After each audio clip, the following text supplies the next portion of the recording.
오늘 우리에게 주시는 하나님의 말씀은 이사야 9장 6절 말씀입니다. 이는 하나님이가 우리에게 낳고 하나들을 우리에게 주신 바 되었는데 그 어깨에는 정사를 메었고 그 이름은 기묘자라 모사라 전능하신 하나님이라 영존하시는 아버지라 평강의 왕이라 할 것임이라. 아멘.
성가대 찬양을 잘 했는데 이 아멘 소리가 조금 부족한 것 같아요. 그렇죠?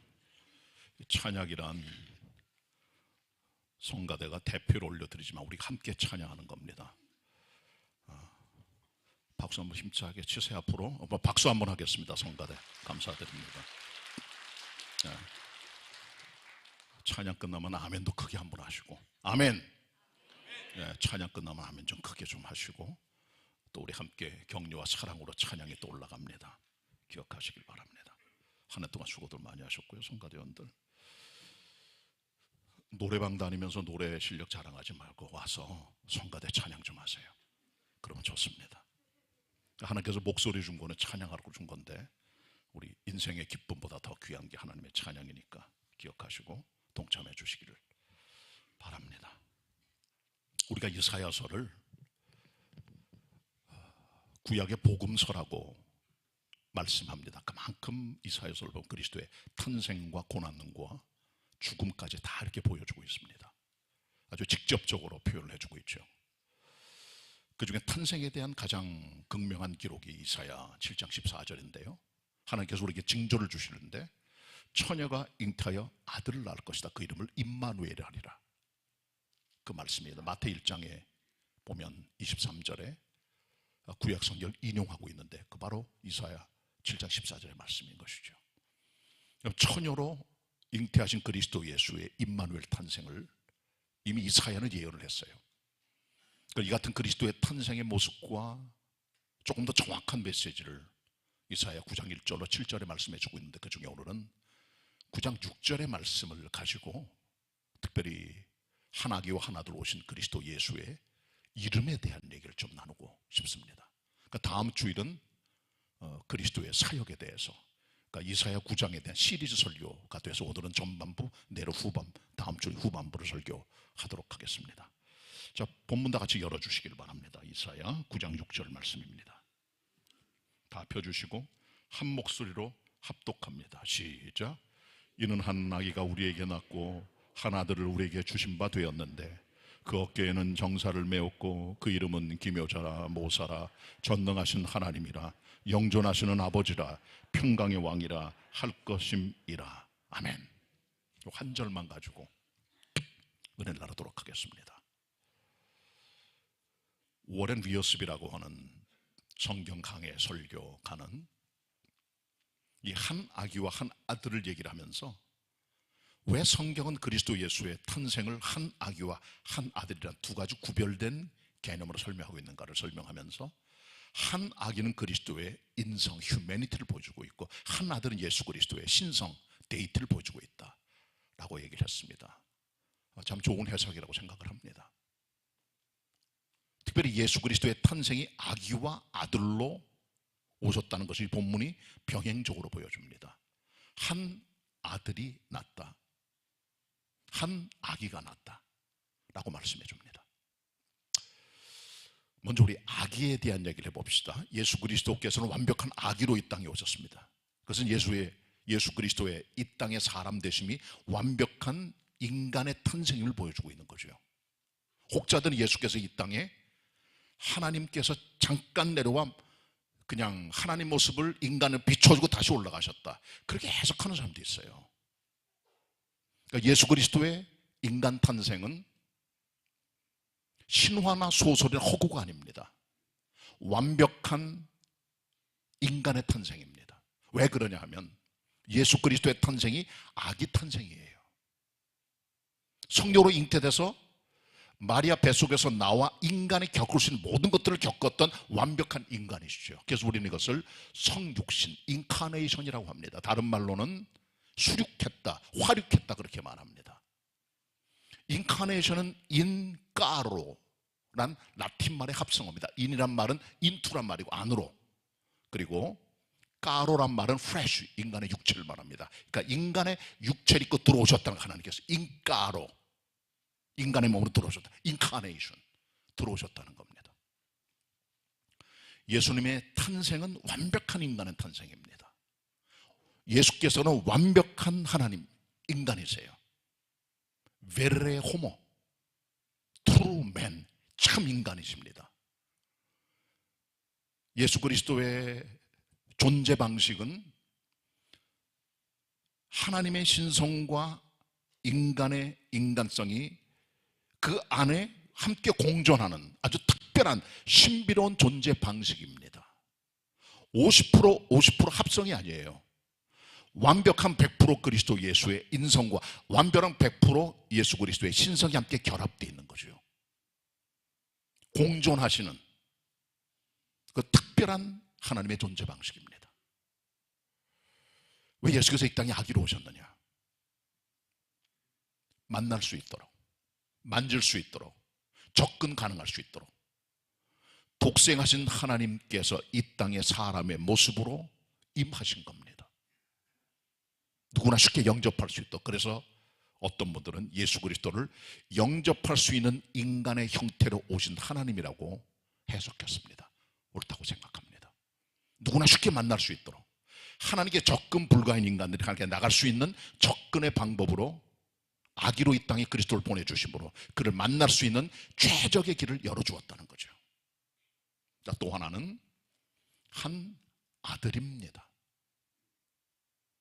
왜 아들일까요?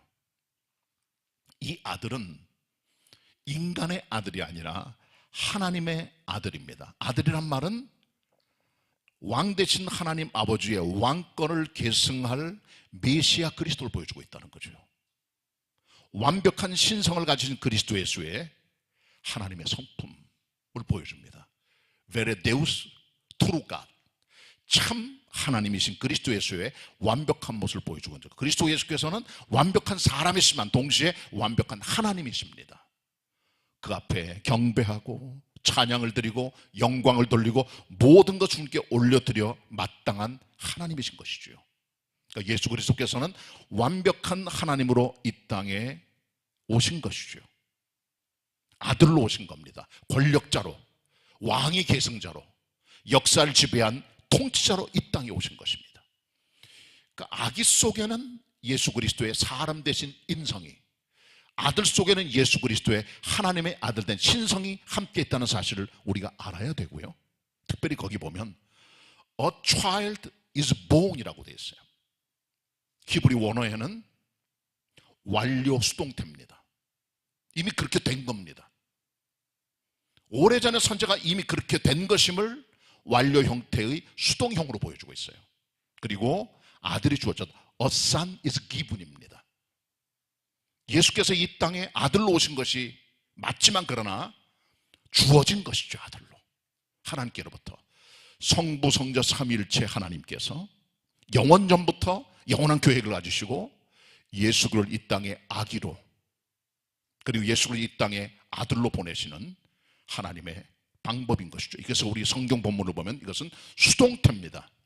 그리스도 예수께서 오시겠지만 그러나 이것은 영원 전부터 있는 성부 성자 하나님의 영원한 플랜을 따라 되어진 것임을 우리가 알 수 있게 되는 것이죠. 그래서 성경은 예수 그리스도 탄생을 한 아기의 탄생, 한 아들의 주어짐으로 보여주고 있음을 우리가 기억해야 됩니다.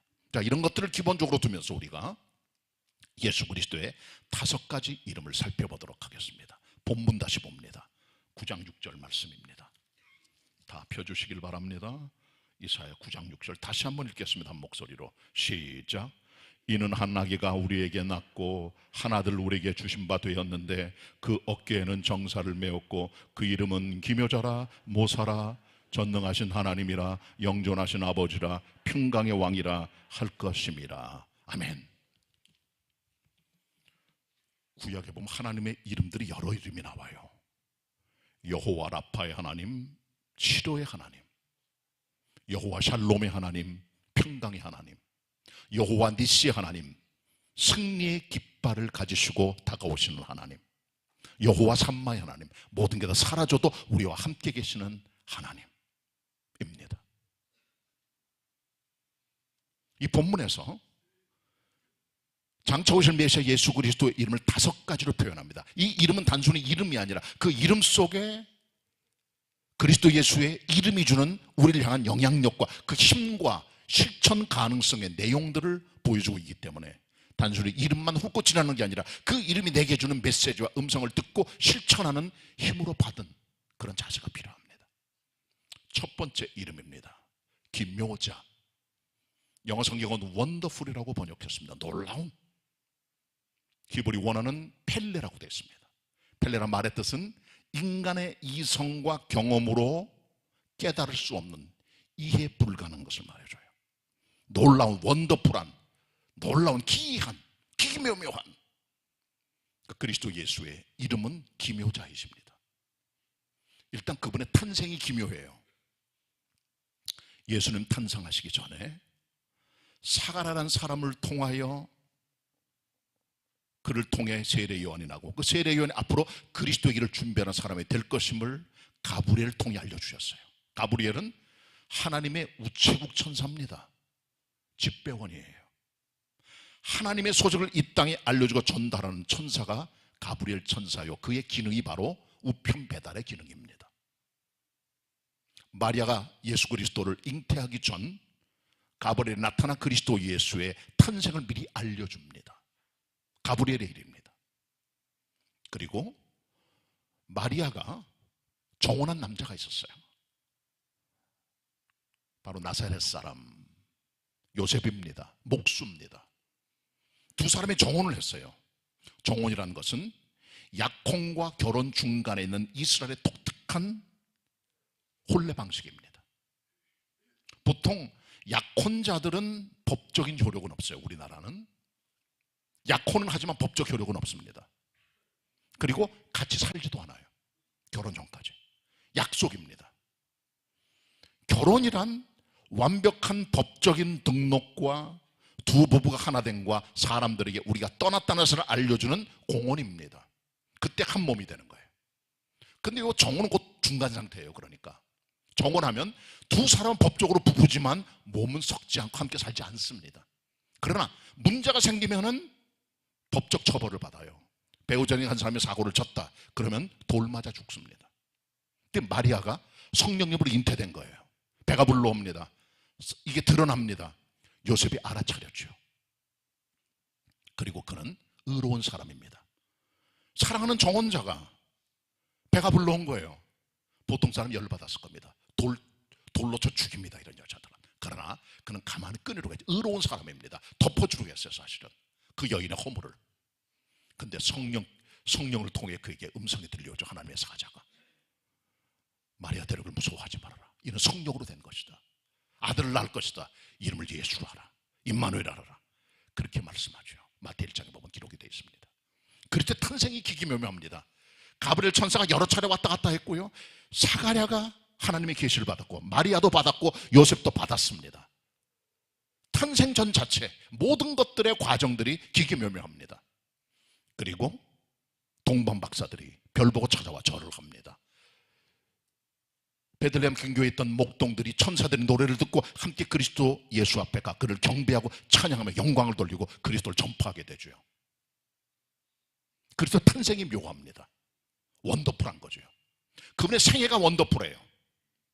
예수님의 생애. 그의 가르침이 놀랍습니다. 바리새파 사람들 서기관들의 가르침과 달라요. 말씀의 능력과 권세 힘이 있습니다. 죽은 자 살려내십니다. 3차례나. 병자를 고쳐주십니다.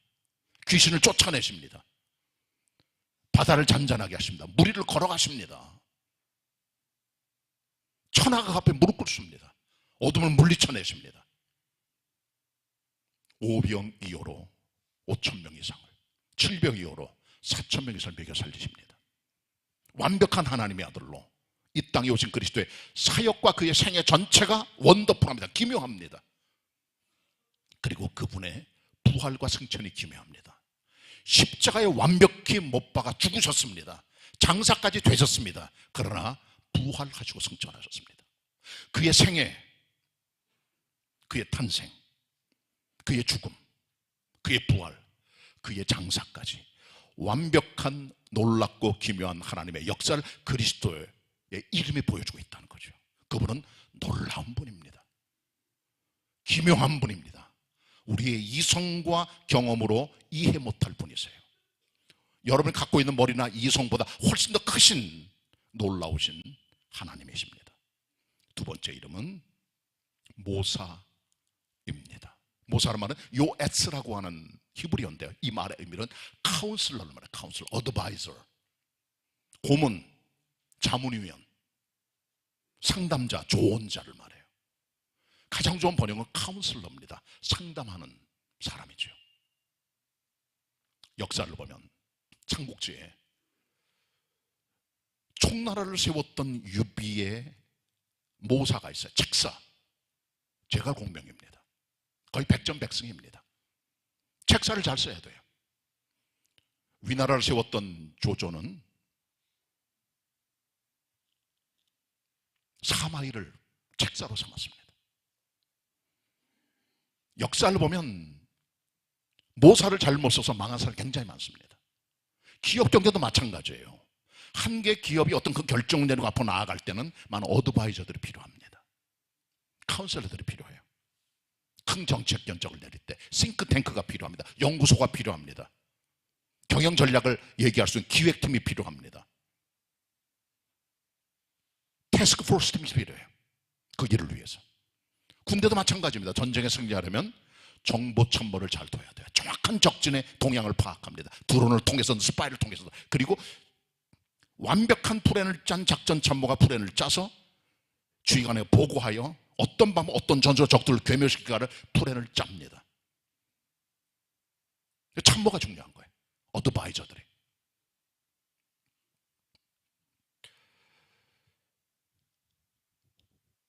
솔로몬이 있어요.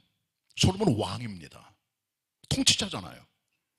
그는 다른 어드바이저보다 자기 자신이 좋은 카운슬러예요. 자기 자신에게. 왜? 그는 최고의 지혜의 사람입니다. 아버지 다윗이 죽고 솔로몬이 왕이 됩니다.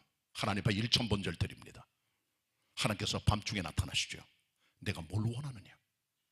하나님께 그는 지혜를 구합니다. 돈이나 명예나 권력이나 아니면 적들을 공격하여 승리할 수 있는 전쟁의 승리, 장수, 그런 걸 원하지 않았어요. 하나님께서 그가 구한 것이 백성을 재판하고 다스리는 지혜인 걸 아시고 그에게 지혜를 주시고 더 아울러 보너스를 주시죠. 내가 원하지 않았던 돈과 명예와 극대한 국가의 명성과 모든 걸 내가 주겠다 약속하시죠. 실제로 솔로몬은 최고의 지혜자가 됩니다. 그가 쓴 책이 3권이 있어요. 잠언, 전도, 아가서입니다. 아가서는 젊은 사람에게 주는 메시지입니다. 솔로몬이 젊었을 때 쓴 책이에요. 그의 중년에 쓴 책이 바로 잠언입니다. 그의 노년에 쓴 책이 전도서고요. 각 연령층의 사람을 향하여 하나님께서 솔로몬을 통해 지혜를 주십니다. 이 같은 지혜 문서는 우리들에게 인생이 뭐냐, 가정이 뭐냐, 부부관계가 뭐냐, 교육이 뭐냐, 사업이 뭐냐, 그리고 돈은 어떻게 다룰 것이냐, 어떻게 정치할 것이냐, 어떻게 백성과 교제할 것이냐, 어떻게 죄에 빠지지 않을 수 있는 것이냐, 이런 모든 걸 다뤄주는 다양한 우리 인생의 상담 조언서입니다. 그게 성경이에요. 특별히 그 중에 잠언, 전도, 아가서에 나오는 지혜 문서들입니다. 이걸 솔로몬이 하나님께 받았죠. 근데 예수께서 이 솔로몬보다 위대한 자가 있다는 거죠. 바로 주님 자신입니다. 모든 지혜의 근원과 보고가 그리스도 자신이세요. 그분이 예수 그리스도이십니다. 통치를 잘하려면 좋은 자들이 많이 필요해요. 작금에 벌어진 비상계엄과 탄핵사태 이런 것들은 사실은 대통령 옆에 있는 참모들의 잘못이 왔다고 저는 생각을 합니다. 본인도 결격사유가 많았겠죠. 그러나 옆에 있는 참모들의 어떤 도움이 필요했던 거죠. 잘못 간 겁니다. 책사들이 있어야 돼요. 어떤 일을 꾸며나가려면, 바르게 정직하게 하려면. 이게 실패한 거죠. 그런 부분들이 가슴 아프다고 생각을 합니다. 기도 제목이고요. 우리 인생에는 카운슬러가 꼭 필요해요. 삶의 모든 자리에서 하나님의 도움을 구하는 거죠. 특별히 예수 그리스도는 우리의 완벽한 카운셀러세요. 왜 그럴까요? 3가지 이유가 있어요. 첫째는 다 겪어보셨어요. 주님께서. 상담자들이 갖고 있는 가장 큰 결격사유가 뭐냐? 내담자가 왔을 때 그의 경험을 100% 이해할 수 없어요. 왜? 내가 겪어보지 못했기 때문에. 그러니까 피상적인 이론 가지고 도와줘요. 감정적인 동질감을 형성을 하고 감정이입을 통해 도와주잖아요. 그게 다예요. 어쩔 수 없어요. 그거는요. 인간의 한계입니다. 그러나 그리스도 예수께서는 완벽한 우리의 카운슬러 후에 다 겪으셨어요. 피난 가보셨어요. 나그네 되셨어요. 집이 없으셨어요. 가장 가난한 걸 겪어봤어요. 목수의 아들로.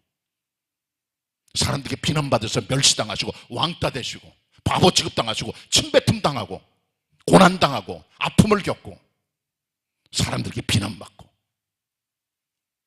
다 하세요. 외로워 보셨어요. 예수님께서. 마침내 하나님께 버림당하셨어요.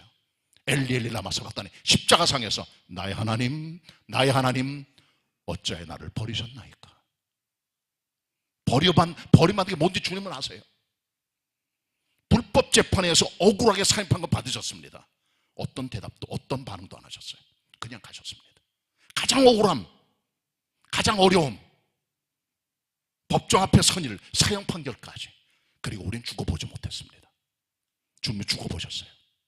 인간의 겪을 극한의 모든 상황을 아시는 그리스도 예수의 모습을 통해 우리는 그리스도 예수가 얼마나 아름다우신 우리 인생의 카운슬러인가를 알게 됩니다. 모든 걸 겪었기 때문에 능히 시험에 당하는 우리를 도와줄 수 있어요. 히브리 2장 3장의 말씀. 그게 주님이십니다. 두 번째로 예수 그리스도는 왜 가장 훌륭한 상담자신가? 그 이유는 예수 그리스도께서는 지혜와 총명의 영이세요. 예수께서 승천하시고 보혜사를 보내십니다. 파라클레토스. 하나님의 은혜를 보존해 전달해 주시는 성령님을 말해요. 그분이 도와주세요. 그리스도의 영이십니다. 예수 그리스도 위에 이사야 21장 1절 2절에 보시면 하나님의 신, 하나님의 영, 바로 지혜와 총명의 신, 모략과 재능의 신, 지식과 하나님을 경외하는 신을 부어준다 그랬습니다. 예수 그리스도는 완벽한 영이신 성령을 통해 지금도 우리와 함께 하시고 우리의 완벽한 카운셀러가 되세요. 성령을 통하여 우리를 만지시고 우리를 이끌어 주시고 우리를 도와주시고 위로해 주시고 함께 하시고 이끌어 주시고 가르쳐 주십니다. 요한복음 14장, 요한 1서 2장 말씀. 도와주세요. 성령을 통하여. 그리고요, 예수께서 왜 완벽한 카운셀러신가? 그 이유는 예수 그리스도께서 우리를 중보하세요. 로마서 8장 보면 성령께서 탄식하시며 우리 성도를 위하여 아버지 앞에 간구하신다 그래서 친히 예수 그리스도께서도 중보자 대제사장이 되어 우리 사람들, 우리를 위하여 하나님 앞에 간구한다고 말합니다. 이게 진짜 중보기도입니다. 가장 강력한 중보기도는 하나님 보좌 우편에서 우리를 위해 기도하시는 하나님과 그리스도 예수와 성령님의 역사가 있다는 사실을 우리가 알고 힘을 얻게 되는 겁니다. 예수 그리스도는 완벽한 모사가 되십니다. 세 번째로 예수 그리스도께서는 전능하신 하나님으로 일컬어집니다. 영어 성경은 the Almighty God, Almighty God. 히브리 원어는 엘 기보르라고 되어 있어요. 엘 기보르. 엘은 하나님, 기보르는 용사, 영웅을 말하죠. 용사이신 하나님, 능력의 하나님, 전쟁의 하나님을 말해주는 거죠. 그분은 전능하신 하나님이십니다. 못할 게 없어요. 그의 말씀은 능치 못할 게 없습니다. 우리가 사도신경 외웠어요. 조그맣게 아침에도 전능하사 천지를 만드신 하나님 아버지를 내가 믿사오며. 예수 그리스도께서는 전능하신 하나님이십니다. 천지를 창조하셨습니다.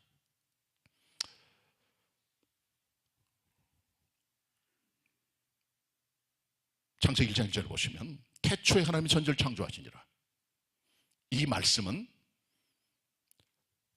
하나님께서 대우주의 주권자이심을 선언하는 우주적인 대저작권자임의 선언입니다.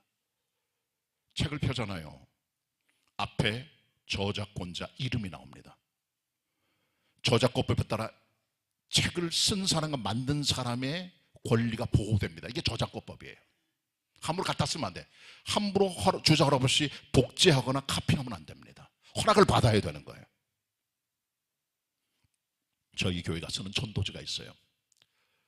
하나님 당신을 사랑하십니다. 수십만 부를 찍었을 거예요 아마. 지금도 계속 쓰고 있습니다. 그 내용 속에 그리스도의 복음의 엑기스가 들어있어요. 어떤 다른 교회 목사님이 만드신 전도지입니다. 제가 그 교회에 얘기를 해서 저작권 허락을 받고 그대로 계속 인쇄해 왔습니다. 허락을 받아야 돼요. 왜? 우리 마음대로 안 돼요. 쓴분이 있기 때문에. 이게 저작권입니다. 교회에서 성가대 찬양하잖아요. 악보들 막 갖다 써서 옛날에 그냥 복사하고 지금 그렇게 안 됩니다. 다 걸려듭니다. 책을 사야 돼요. 책을 사서 노래할 때 저작권법에 저촉되지 않습니다.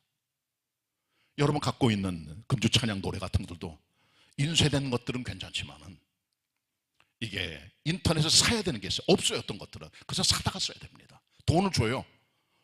700원짜리, 1000원짜리, 1500원짜리 값도 싸요. 가다가 씁니다. 그냥 나오는 게 아니에요. 악보 없는 거 갖다 써야 됩니다. 왜? 저작권법 때문에. 이 우주에도 저자가 있어요. 주권자죠. 창조자가 계신 거죠. 바로 하나님 아버지십니다. 예수 그리스도는 창조자십니다. 성부, 성자, 성령, 삼일체 하나님으로 영원전부터 창조의 일에 개입하셨어요. 삼일체 하나님으로서. 그럼 전능의 하나님, 창조의 하나님이세요.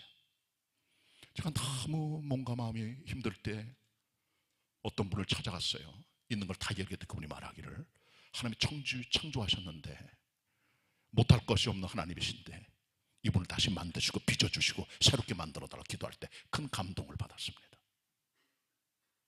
하나님 천지를 창조하셨잖아요. 못할 게 없다는 겁니다. 할 수 있다는 겁니다. 모든 일들을. 그 이름을 믿으라는 겁니다. 전능의 하나님을. 예수 그리스도의 전능의 하나님 되시면 구속의 하나님이었어요. The God of Redemption. 구속의 하나님이었어요. 예수 그리스도께서는. 구약은 구속의 얘기입니다. 노아가 홍수 가운데 8가족 살아납니다. 하나님의 구속입니다. 아브라함이 자기 조카가 잡혀갔을 때 그달라 오멜의 군대를 괴멸시키고 돌아옵니다. 구원해 주신 거예요. 모세가 출애굽할 때 10가지 장자 내용을 내립니다. 6월절 통해 백성들을 구원해 주십니다. 홍해바다 앞에 옵니다. 가다가 바다가 열립니다. 적들이 수장됩니다. 광야로 들어갑니다. 40년 동안 구름기둥, 불기둥, 만나 그리고 반석의 물로 그들을 완벽하게 이끌어 주십니다. 구원의 하나님이세요. 여호사밧은 성군입니다. 모압과 암몬과 갈멜 족속들이 수십만이 쳐들어옵니다. 하나님께 기도합니다. 그들을 물리쳐 주십니다. 성군 히스기야, 아수르 대군이 20만이 쳐들어옵니다. 주님께 기도합니다. 18만 5천 명이 그날 밤에 송장이 됩니다. 하나님 구원의 하나님이세요. 이런 모든 구약에 나타난 구원의 얘기들은 완벽한 그리스도의 구원의 얘기를 알려주는 예고편들이에요. 완벽한 구원의 하나님, 전능의 하나님, 바로 예수 그리스도이신 것입니다. 우리 그분을 믿고 따라갑니다. 예수 그리스도께서는 The Almighty God, 전능의 하나님이십니다. 네 번째로요, 예수 그리스도의 다른 이름, 바로 그것은 영존하시는 아버지입니다. 영어 성경 The Everlasting Father. 히브리 원어에는 아비아드라고 되어 있어요. 아비란 말은 아빠란 말의 어원입니다. 히브리어로 아빠란 dad, father, 아버지를 말하는 거예요. 아비. 아드란 말은 이터널, 영원하다는 거죠. 아비아드, 영원하신 아버지인 것이죠. 왜 그러면 성경에 성부 하나님이 계신데 예수 그리스도를 영존의 아버지로 말을 할까요? 논리적으로 조금 안 맞잖아요. 그렇지 않습니까? 하나님 아버지를 부를 때는 아버지라 그래요, 우리가. 그러나 아들 대신 그리스도는 아들이시잖아요. 근데 여기서 왜 아들이 갑자기 아버지가 됩니까? 이해가 안 되죠. 논리적으로 볼 때 이 아버지는 그 아버지가 아닙니다. 성부 하나님과 아들이신 그리스도 예수의 부자 관계를 깨뜨리고 질서를 무너뜨리는 그런 개념이 아니에요. 성경시대 아버지는 한 국가의 왕이나 국부를 일컬어 아버지라고 했던 겁니다. 아버지라고 불렀어요. 그게 이름입니다. 예를 들면 요아스라는 임금이 열왕기하에 보면 하나님의 종이었던 엘리사에게 내 아버지여 내 아버지여 그럽니다. 왜 아버지라 그럴까요? 엘리사가 그만큼 100살이 넘어까지 이스라엘 백성을 이끌어주고 북쪽 아람 군대에서 그들의 공격을 막아주고 하는 일을 감당했던 특별한 중매 종이었기 때문에 그를 아버지, 국부로 존칭한 거예요. 한 국가의 강력한 지도자, 선지자 혹은 왕을 일컬어 성경시대에는, 그리고 중동시대에는 아버지라고 말을 했던 겁니다. 그러니까 여기 나오는 아버지란 말의 의미는 성부 하나님과 아들 관계 속의 아버지가 아니라 이 아버지는 백성을 돌보는 국가의 임금이나 왕을 말하는 거예요. 책임지는, 보호해주는, 함께하는, 이끌어주는 그 왕을 말하는 겁니다. 그러니까 예수께서는 아버지세요. 우리를 돌보시고 사랑해 주시는, 그것도 영존하시는 아버지, Everlasting Father. 생명을 주시는, 영원히 함께 하시는. 그렇기 때문에 이 땅의 아버지랑 달리, 이 땅의 아버지는 자원이 제한되어 있습니다. 돈이 있는 분들은 자녀들에게 유산을 물려주잖아요. 유산 받을 수 있는 분들은 축복이라고 생각합니다. 잘 그것도 이용을 하여 후손들께 물려주고 선언하면 얼마나 아름다운 겁니까? 그건 좋은 겁니다, 유산 같은 것들은. 그러나 생명까지 아버지가 줄 수는 없어요. 죽고 사는 건 하나님의 손에 달렸습니다. 아버지가 주는 것은 재산이나 우리의 몸뚱아리잖아요. 그러나 그것은 제한된 겁니다. 어떤 이 땅의 아버지의 자원도 제한되어 있을 수밖에 없어요.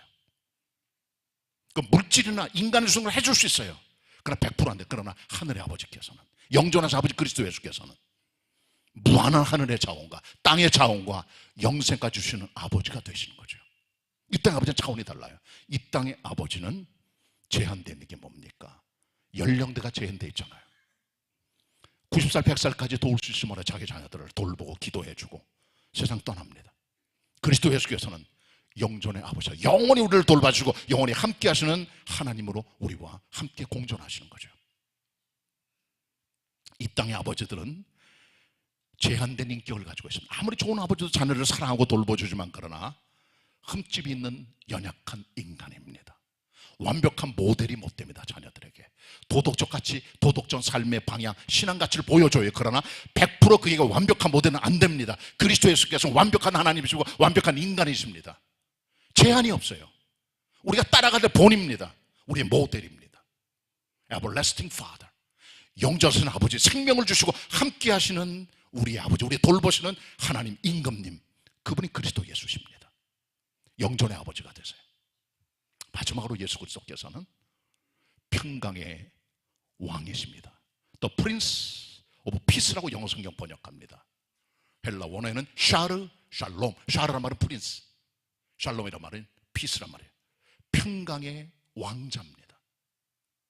평강의 왕자입니다. 이 땅의 통치자들은 생각이 모자라거나 결격자가 생기면 국가를 다 말아먹어요. 비상계엄, 탄핵 결정, 헌재 결정까지 남아있죠. 왜 그런 일을 벌입니까?